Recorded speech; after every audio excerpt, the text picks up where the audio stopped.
Doctor ortho Ayurvedic oil और capsule, अब दर्द भी घुटने टेकेगा। शहरी आपदा जोखिम पर कार्यक्रम आयोजित, विधायक पुरंदर मिश्रा ने की शिरकत, आपदाओं से निपटने पर की गई चर्चा।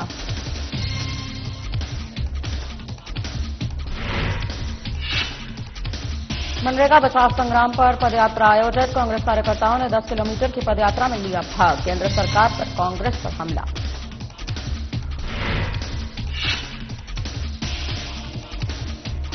धरसीवी में कई विकास कार्यों की शुरुआत, विधायक अनुज शर्मा ने किया भूमि पूजन, विकास कार्यों को ही गुणवत्ता के साथ पूरा करने के दिए निर्देश। नितिन नवीन ने संभाला बीजेपी राष्ट्रीय अध्यक्ष का पदभार, बीजेपी कार्यकर्ताओं में खुशी की लहर, यशवंत जैन ने दी नितिन नवीन को बधाई।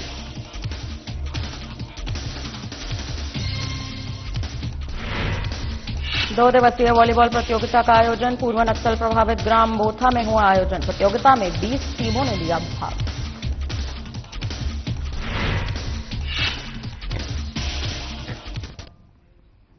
नमस्कार, मैं आश्रुति वोहरा, आपका बहुत बहुत स्वागत है हमारे इस खास बुलेटिन में। शुरुआत करेंगे बड़ी खबरों के साथ। रायपुर में शहरी आपदा जोखिम और प्रभावी प्रबंधन पर PWD circuit house civil line में एक महत्वपूर्ण कार्यक्रम आयोजित किया गया। इस कार्यक्रम में उत्तर विधानसभा क्षेत्र के लोकप्रिय विधायक पुरंदर मिश्रा ने शिरकत की। आपको बता दें कि कार्यक्रम में शहरी क्षेत्रों में आपदाओं से निपटने के लिए आवश्यक सतर्कता, पूर्व तैयारी और समन्वित रणनीतियों पर चर्चाएं की गई।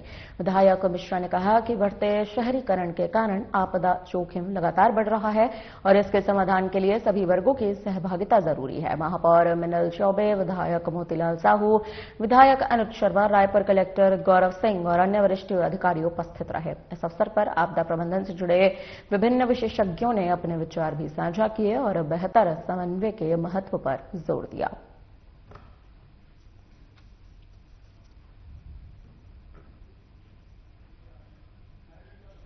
आपको बता दें, शहरी आपदा जोखिम पर कार्यक्रम किया गया आयोजित, विधायक पुरंदर मिश्रा ने स्वयं इस कार्यक्रम में की शिरकत। आपदाओं से निपटने के लिए की गई है ये अहम चर्चा, आपदा प्रबंधन के लिए सामूहिक प्रयास की आवश्यकता पर दिया गया जोर। आप तमाम तस्वीरें देख सकते हैं किस तरह से ये कार्यक्रम आयोजित किया गया। विधायक पुरंदर मिश्रा ने स्वयं शिरकत की, अहम मुद्दों पर अपने बयान देते भी नजर आए।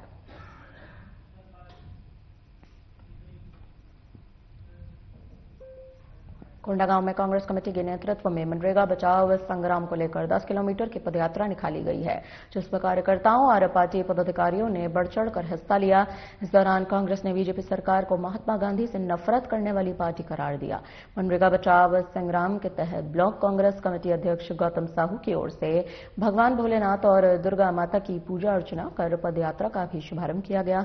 जनसभा को भी संबोधित किया गया। आपको बता दें, 10 किलोमीटर की यात्रा में कांग्रेस कार्यकर्ताओं ने जन संपर्क कर मनरेगा योजना बंद होने से आने वाली आर्थिक संकट से भी अवगत कराया।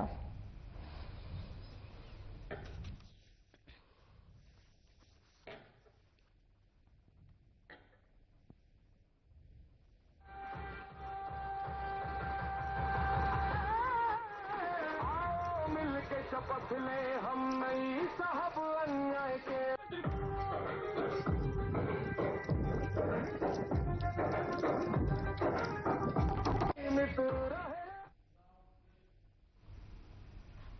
धरसीवी विधायक अनुज शर्मा ने रायपुर नगर निगम के जोन 9 के पंडित मोतीलाल नेहरू वार्ड 9 क्षेत्र में कई विकास कार्यों की शुरुआत की। इस अवसर पर उन्होंने आमा सिवनी बाजार में शेड और चबूतरा निर्माण के लिए 29,35,000 रुपए, कचना में अपूर्ण मंगल भवन के निर्माण के लिए 30 लाख रुपए और आमा सिवनी राम जानकी मंदिर के पास अपूर्ण भवन को पूरा करने के लिए 3,26,000 रुपए की लागत से भूमि पूजन किया। भूमि पूजन के मौके पर नगर निगम जोन 9 के अध्यक्ष एमआईसी सदस्य खेम कुमार सेन, वार्ड पार्षद मोहन कुमार साहू और अन्य लोग भी उपस्थित रहे। विधायक अनुज शर्मा ने जोन कमिश्नर अशोक शर्मा, कार्यपालन अभियंता, सहायक अभियंता और उप अभियंता को भी निर्देशित किया कि इन विकास कार्यों को गुणवत्ता के साथ जल्द पूरा किया जाए।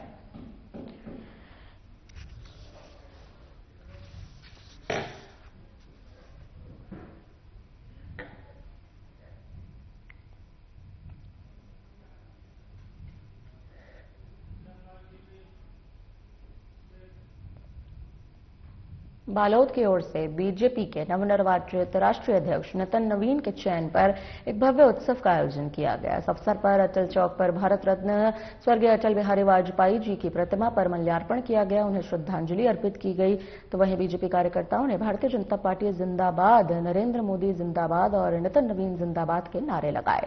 उत्सव में आतिशबाजी और मिठाइयां बांटकर कार्यकर्ताओं ने अपनी खुशी का इजहार किया। बीजेपी प्रदेश महामंत्री यशवंत जैन ने नितिन नवीन को राष्ट्रीय अध्यक्ष बनने पर बधाई दी। उन्होंने कहा कि छत्तीसगढ़ की सहभागिता पार्टी की संगठनात्मक एकता और लोकतांत्रिक मूल्यों का प्रतीक है। बीजेपी जिलाध्यक्ष शेमन देशमुख ने नितिन नवीन के युवा नेतृत्व को पार्टी के लिए प्रेरणा स्रोत बताया। तो वहीं पूर्व प्रदेश मंत्री राकेश यादव ने कहा कि नितिन नवीन का नेतृत्व पार्टी को नई ऊर्जा देगा। छत्तीसगढ़ के लिए ये गर्व की बात है।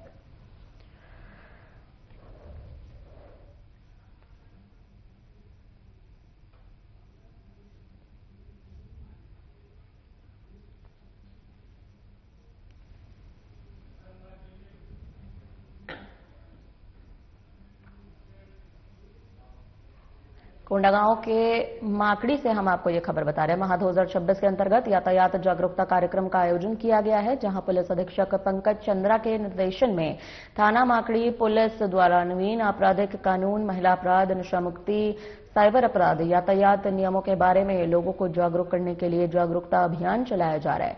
इसी परिप्रेक्ष्य में औद्योगिक प्रशिक्षण संस्थान में निरीक्षक ज्ञानेंद्र सिंह चौहान, थाना प्रभारी ने सभी छात्र छात्राओं, प्रोफेसर्स और अन्य लोगों को यातायात नियमों का पालन करने की जानकारी दी। साथ ही साइबर अपराध और साइबर अपराधों से खुद को बचाने के तरीके, महिला और बच्चों से संबंधित अपराध, भारत सरकार द्वारा लागू किए गए 3 नए आपराधिक कानूनों के बारे में भी जानकारियां दी गई। आपको बता दें, राष्ट्रीय सड़क सुरक्षा माह 2026 के अंतर्गत ये यातायात जागरूकता कार्यक्रम का आयोजन किया गया है, जहां पुलिस अधीक्षकों ने यातायात नियमों के बारे में लोगों को कई अहम तरीकों से जागरूक करवाया।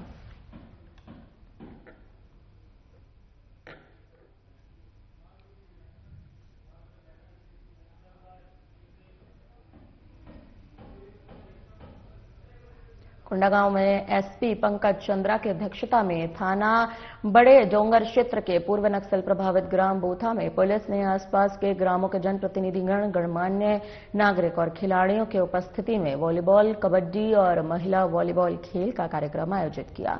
खेल में थाना क्षेत्र के कुल 20 टीमों ने भाग लिया, जिसमें प्रथम स्थान पर ग्राम खंडसरा की टीम रही। वहीं आपको बता दें, द्वितीय स्थान पर ग्राम भूमिका टीम और तृतीय स्थान पर यानी कि तीसरे स्थान पर ग्राम कोटपाड़ की टीम रही। आपको बता दें, विजेता टीम को पुलिस अधीक्षक ने कप और राशि इनाम स्वरूप दी। तो वहीं वॉलीबॉल प्रतियोगिता में भाग लिए प्रत्येक टीम को उत्साहवर्धन के लिए टी-शर्ट प्रदान की गई। पुलिस अधीक्षक की इस पहल से पूरे क्षेत्रवासियों में उमंग और उत्साह की लहर साफ जाहिर थी। सामुदायिक पुलिसिंग के तहत आयोजित किए गए कार्यक्रम को ग्राम बूथा और आसपास के ग्रामीणों द्वारा खेल उत्सव के रूप में मनाया गया।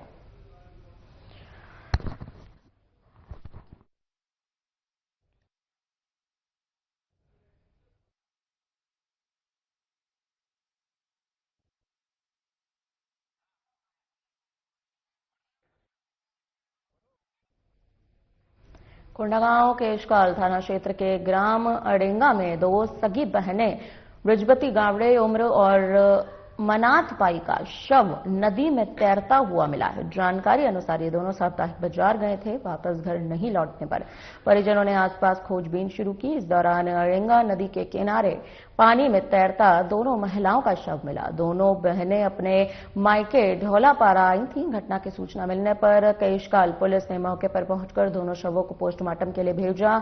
मामले की जांच शुरू कर दी गई है।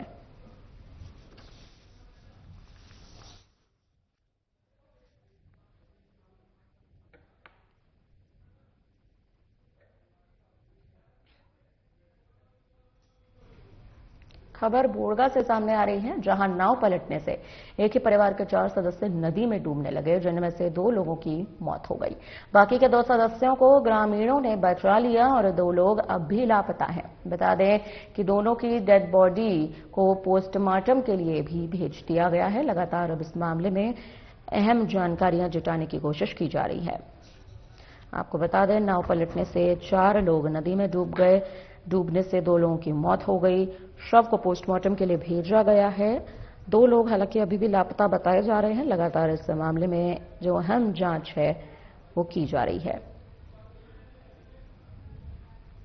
आपको बता दें, खबर बोरगा से सामने आ रही है, जहां एक नाव के अनियंत्रित होने से एक ही परिवार के 4 सदस्य नदी में डूबने लगे, जिनमें से 2 लोगों की मौके पर ही मौत बताई गई है।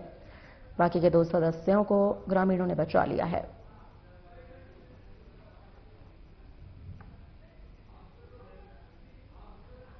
रविशंकर विश्वविद्यालय में आयोजित श्री शंकरदेव शोध पीठ का शुभारंभ किया गया। राज्यपाल रमेन डेका की ओर से ये शुभारंभ किया गया है। उन्होंने कहा कि आज असम के श्रीमंत शंकरदेव हैं और उनके नाम पर यहां एक असम शोध पीठ का उद्घाटन किया गया है। इससे छत्तीसगढ़ और असम के संबंध भी मजबूत होंगे।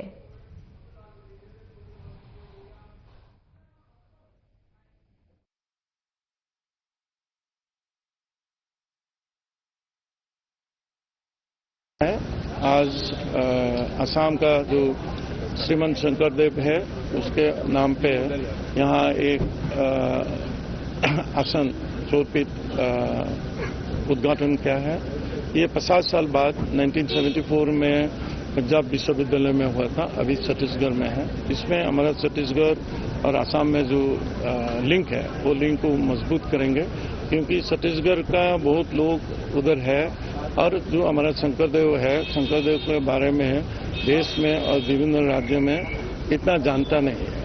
और यहाँ का जो कल्चर है, रामायणी युग का कल्चर है, वो भी लोग बाहर नहीं जानते हैं। इसमें अगर होता है, दोनों का आदान प्रदान होता है, तो दोनों का इंटीग्रिटी बढ़ेगा और देश में जो दूसरे कोने का जो सेंट है वो सेंट के बारे में जाना। श्रीमंत शंकरदेव शोध पीठ का शुभारंभ पंडित रविशंकर यूनिवर्सिटी में किया गया, जहां कार्यक्रम में मुख्य अतिथि के रूप में छत्तीसगढ़ के राज्यपाल रमन डेका और छत्तीसगढ़ के मुख्यमंत्री विष्णुदेव साय शामिल हुए। आपको बता दें कि पत्रकारों के साथ वार्ता करते हुए मुख्यमंत्री ने कहा है कि श्रीमंत शंकरदेव का कार्यक्रम भले ही असम में रहा हो, लेकिन पूरे देश में सामाजिक जागरण का प्रभाव पड़ा है। शंकरदेव के योगदान को वर्तमान पीढ़ी को बताना बेहद जरूरी है और शोध पीठ के माध्यम से शंकरदेव के जीवन पर अध्ययन भी किया जाएगा।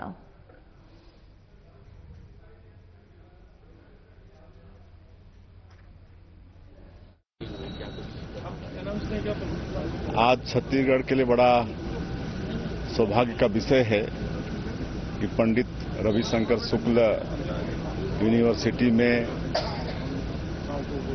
श्रीमंत शंकरदेव शोधपीठ संस्थान का शुभारंभ हमारे प्रदेश के माननीय गवर्नर श्री रमेन डेका जी और आरएसएस के सह सरकारवा श्री कृष्ण गोपाल जी और हमारे बहुत सारे अतिथि प्रबुद्धजन की उपस्थिति में यहाँ पर प्रारंभ हुआ है।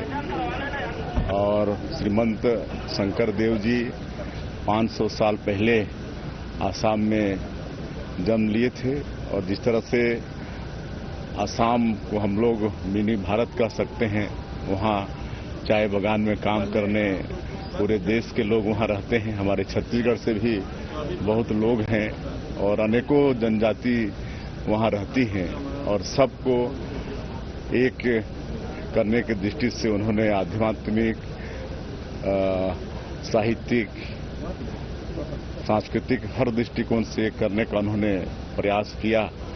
तो उनको जानने समझने के लिए यहाँ पर यूनिवर्सिटी में आज शोधपीठ का शुभारंभ हुआ है। निश्चित रूप से इसका लाभ हमारे छत्तीसगढ़ के लोगों को होगा। पुलिस कमिश्नर प्रणाली रायपुर सांसद बृजमोहन अग्रवाल ने नई दिल्ली स्थित भारतीय जनता पार्टी के केंद्रीय कार्यालय में नितिन नवीन को राष्ट्रीय अध्यक्ष बनाए जाने पर सौजन्य भेंट की। सांसद अग्रवाल ने अध्यक्ष नितिन नवीन को पुष्पगुच्छ भेंट कर आत्मीय उनका स्वागत किया, लड्डू खिलाकर उनका मुंह भी मीठा कराया। साथ ही इस महत्वपूर्ण दायित्व के लिए हार्दिक शुभकामनाएं दी। इस दौरान संगठन से जुड़े विभिन्न समसामयिक और रणनीतिक विषयों पर सार्थक, सकारात्मक और दूरगामी चर्चा भी की गई। सांसद बृजमोहन अग्रवाल ने अध्यक्ष नितिन नवीन को राष्ट्रीय अध्यक्ष के रूप में रायपुर आगमन के लिए स्नेहपूर्वक आमंत्रित किया।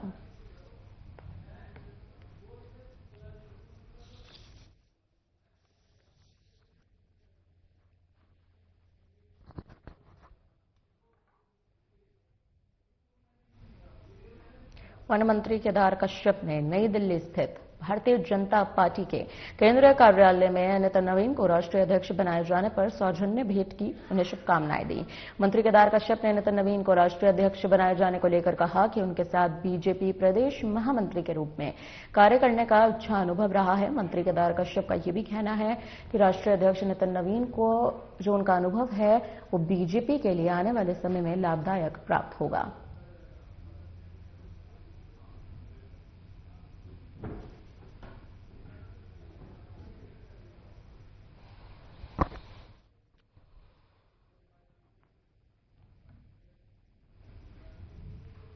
खबर बालोद से सामने आ रही है, जहां पूर्व सीएम भूपेश बघेल ने छत्तीसगढ़ प्रदेश कुर्मी समाज के प्रथम अधिवेशन में शिरकत की है।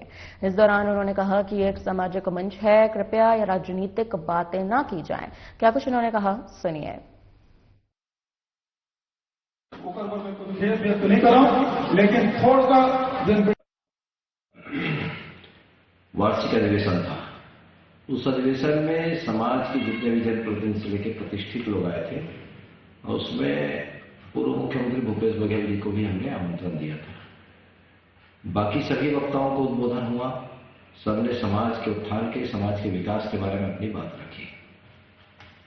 भूपेश बघेल जी को जब उद्बोधन के लिए बुलाया गया, उन्होंने लगातार बहुत देर तक राजनीतिक भाषण देना चालू किए। प्रजातंत्र में सबको अपनी बात रखने का अधिकार है, लेकिन उसके लिए प्लेटफॉर्म कुछ होता है कि वो अपने राजनीतिक दल के प्लेटफॉर्म उस बात को रखते हैं। समाज के उत्थान के लिए, समाज के विकास के लिए उनको बुलाए थे।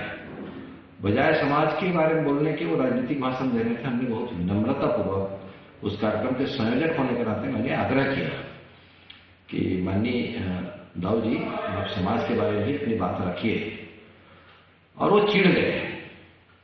उससे ऐसा लगता है कि वो राजनीतिक भाषण देने आए थे, समाज के बारे में बोलने नहीं आए थे। और दुर्भाग्यजनक बात है कि वो अपने राजनीतिक पार्टी का उपयोग, समाज का एक व्यक्ति हूं मैं।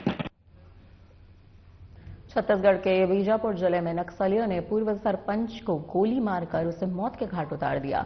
ग्राम कावरगट्टा में भीमा मरकम मछली पकड़ने के लिए गया था और नक्सलियों ने उस पर हमला कर दिया, उसे मार डाला। वारदात छत्तीसगढ़ और तेलंगाना के सीमावर्ती इलाकों में हुई है। आपको बता दें, जानकारी अनुसार भीमा को 2 महीने पहले भी नक्सलियों ने घेरा था। उसके घर से करीब 500 मीटर की दूरी पर सीआरपीएफ 151 बटालियन का कैंप स्थित है। नक्सलियों को शक था कि वह जवानों को उनसे जुड़े इनपुट देता था। इसी शक के चलते नक्सलियों ने उसे मौत के घाट उतार दिया।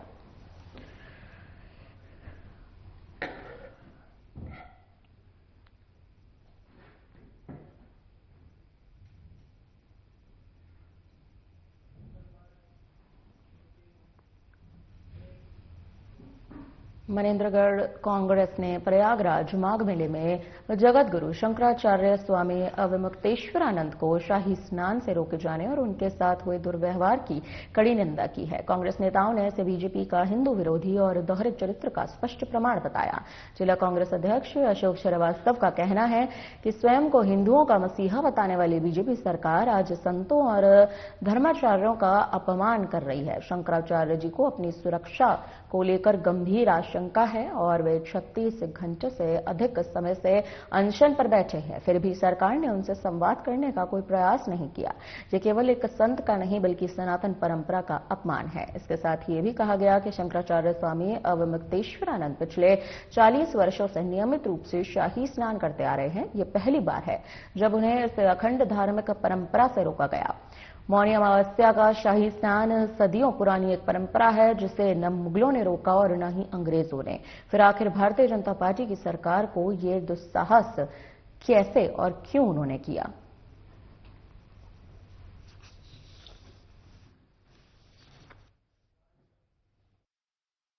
आनंद जी को मौनी अमावस्या के पावन स्नान से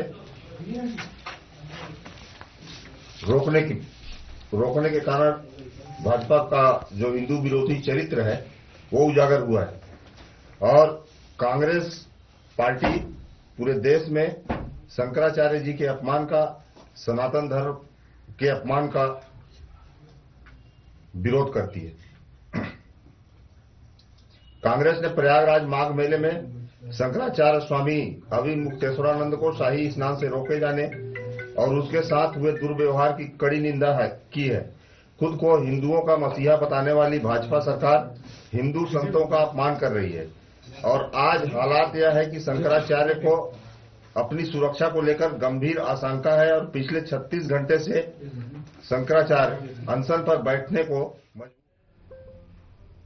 गुम मोबाइल फोन की बरामदगी सुनिश्चित करते हुए पुलिस उप महानिरीक्षक और वरिष्ठ पुलिस अधीक्षक डॉक्टर लाल उमेद सिंह ने समस्त पुलिस अधिकारियों, थाना प्रभारियों सहित anti crime anti cyber unit की टीम को गुम मोबाइल फोन को ढूंढकर बरामद करने के निर्देश दिए।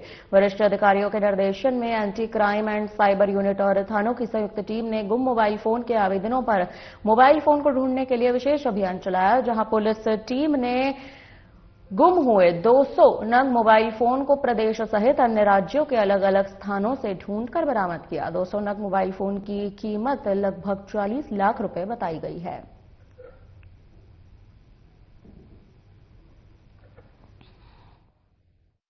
दीपक यादव।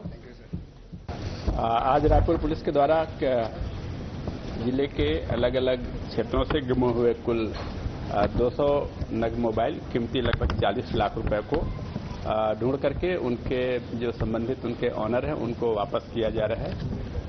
इस के पूर्व पिछले साल 2025 में भी पुलिस के द्वारा लगभग 750 मोबाइल कीमती लगभग 1.5 करोड़ रुपए का खोज करके उनके मालिकों को उनको वापस किया गया है। मोबाइल गुमने के संबंध में थाना को रिपोर्ट किए जाने के उपरांत में जो प्राप्त जानकारी के अनुसार पुलिस के द्वारा अलग अलग जगहों से इनको तलाश किया गया, जिसमें प्रमुख तौर पर सरहदी राज्य जिसमें मध्य प्रदेश, झारखंड, बिहार, उड़ीसा, महाराष्ट्र, दिल्ली, बिहार, इन सभी प्रदेशों में मोबाइल होने की जानकारी पर उनसे जिनके द्वारा ये मोबाइल उपयोग किए जा रहे थे उनसे संपर्क करके और वहां की स्थानीय पुलिस से संपर्क किए जाकर के इन सभी मोबाइल को रिकवर किया गया। कांग्रेस पार्टी ने बीजेपी सरकार की ओर से मनरेगा कानून में किए जा रहे बदलावों के खिलाफ जोरदार आंदोलन शुरू कर दिया है। कांग्रेस ने हाल ही में प्रेस वार्ता, 1 दिवसीय उपवास और अब जनसंपर्क कार्यक्रमों के माध्यम से गांव-गांव जाकर मजदूरों और किसानों को इस बदलाव के खिलाफ जागरूक किया। बता दें कि कोंडागांव जिले में ब्लॉक कांग्रेस कमेटी की अगुवाई में मंडल स्तरीय कार्यक्रम आयोजित किए जाएंगे।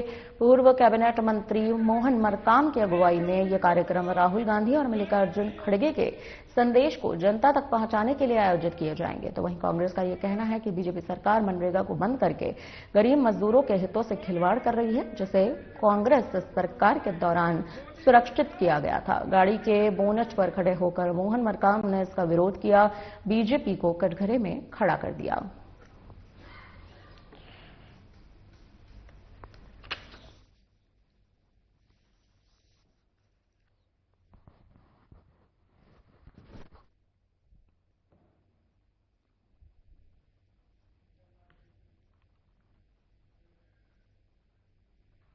कोंडागांव जिले में पुलिस अधीक्षक पंकज चंद्रा के नेतृत्व में ग्राम तराई बेटा में साइबर अपराध और सड़क सुरक्षा को लेकर जागरूकता अभियान चलाया गया। तो वहीं अतिरिक्त पुलिस अधीक्षक कौशलेंद्र देव पटेल और थाना प्रभारी कुपेंद्र पटेल की टीम ने ग्रामीणों को साइबर सुरक्षा के उपायों जैसे मजबूत पासवर्ड, एंटीवायरस का उपयोग, अज्ञात लिंक से बचने और सोशल मीडिया पर निजी जानकारी साझा न करने की सलाह दी। साथ ही वाहन चलाते वक्त दस्तावेज, हेलमेट, सीट बेल्ट और गति सीमा के पालन के बारे में भी जानकारियां दी गई। सड़क सुरक्षा जागरूकता माह के तहत यातायात नियमों के पालन की भी अपील की गई।